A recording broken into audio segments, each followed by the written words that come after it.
First released in November of 1990 in the Jets comic collection, BERSERK is a dark, somber manga created by Kentaro Miura, chronicling the violent adventures of Guts, the Black Swordsman. Like most popular anime in the 90s, it was only a matter of time before BERSERK got its time in the limelight in the gaming space, so who better to convert this manga about gothic horror, melodrama, and gratuitous sword violence than Dreamcast wrestling game developers Yuke's. This is VMU. Easy.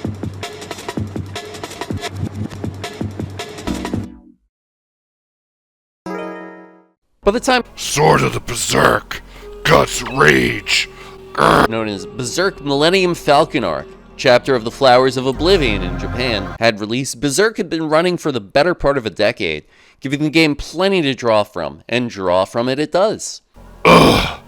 Berserk, Guts Rage is a 3D hack and slash beat 'em up where you play as Guts, who is both filled with rage and going berserk. I'm raging and I'm going berserk! Gameplay is incredibly basic. Guts has two movesets, unarmed and swords out.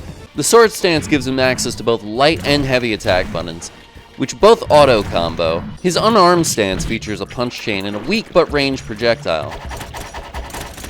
The sword stance is invariably better, but you're forced to use unarmed when in narrow spaces, because his sword will recoil and put him in stun if it hits a wall, which is a frequent nuisance.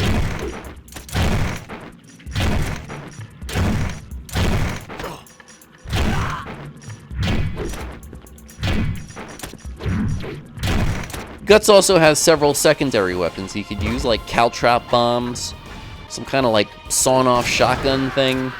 He's got infinite kunai that barely do any damage. He can also replenish his life on the fly, granted he has his medicine. He also has some defensive maneuvers. He can block, dodge, and do this Vega slide kick thing that puts his enemies in a juggle state, so that's pretty useful. What the game lacks in technical depth, it tries to make up for in presentation, featuring fully voice-acted cutscenes. Nothing. Forget it.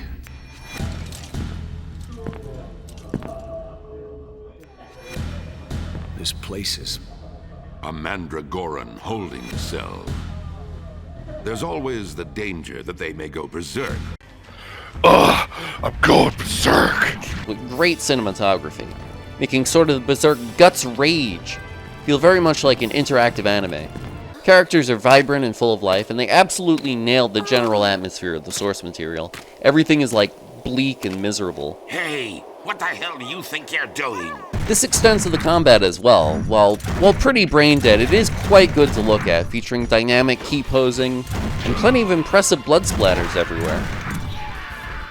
Guts can juggle his foes, who flail around spectacularly, although maintaining a combo can be quite a bit harder than it seems like it should be, because the game is just so awkward to control.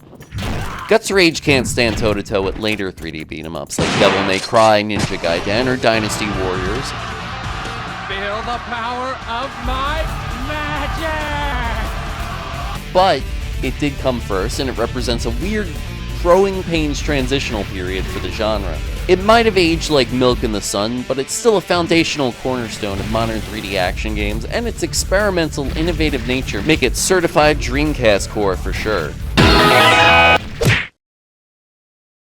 So that's about the size of it for Sword of the Berserk, Guts Rage. Have you guys played this game? If so, feel free to pop off in the comments. Tell us what your favorite moment of BERSERK was. Don't forget to like, comment, subscribe, etc. And if you want to catch some more Dreamcast action, we stream every Sunday and Wednesday at 6 p.m. We do fighting games and Dreamcast games at twitch.tv/doctorbutler. I'm going berserk. So check that out. Until next time, keep thinking, folks. My love for you is like a truck. Berserker!